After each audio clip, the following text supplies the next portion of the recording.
Major fashion houses refused involvement. Designers dodged cameos. The fear? Incurring the wrath of Vogue editor Anna Wintour, whose icy reputation had already frozen the industry into silence. The production scrambled to borrow over $1 million in designer clothes on a costume budget of just $100,000. This was a film the fashion elite wanted buried before it even premiered. What you're about to understand is how a movie sabotaged by its own subject became one of the most enduring cultural phenomena of the 2000s. This is the story of how chaos, rejection, and industry blacklisting didn't kill The Devil Wears Prada, they gave it teeth. And that raw edge is precisely what turned a $35 million production into a $326 million worldwide sensation. Fox 2000 bought the film rights to Lauren Weisberger's novel based on a partial manuscript. The pitch was irresistible, one of the greatest villains ever committed to paper. But the project stalled. No one wanted to greenlight a film about the fashion industry without the industry's blessing. Then Meryl Streep signed on. The project lurched back to life. But Anna Wintour's shadow loomed over every decision. Designers refused scripted involvement. Fashion insiders turned down cameos. Access to real settings became a negotiation minefield. The message was clear: make this film and risk getting blacklisted from Vogue. Only Valentino broke ranks. The studio wanted Rachel McAdams. She said no. Then she said no again. Then she said no a third time. Anne Hathaway was choice number 9. She campaigned relentlessly, using every connection, every meeting, every moment to convince the studio she was Andy Sachs. The irony: Hathaway's desperate hustle to win a role about a woman desperately hustling in fashion mirrored the very anxiety the film would capture.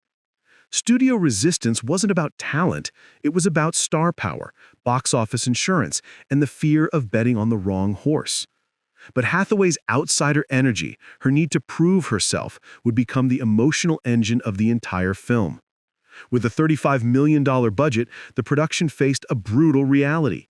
The official costume budget was $100,000 for a fashion film.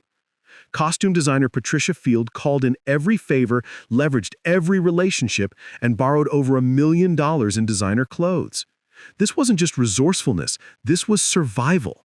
The fashion world's refusal to participate created a costume crisis that forced the production to operate like a heist film, constantly negotiating, borrowing, and returning garments under tight deadlines.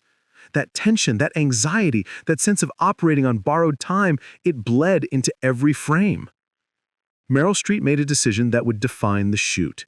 She would stay in character. She would remain aloof. She would create distance between herself and the cast.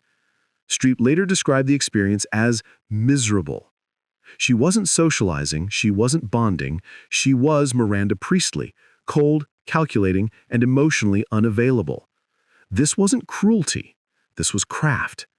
But the effect was real. The on-set tension wasn't manufactured in post-production, it was lived.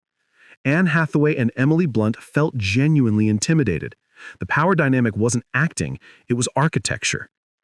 The Paris sequences, arguably the film's most glamorous moments, were shot mostly in New York.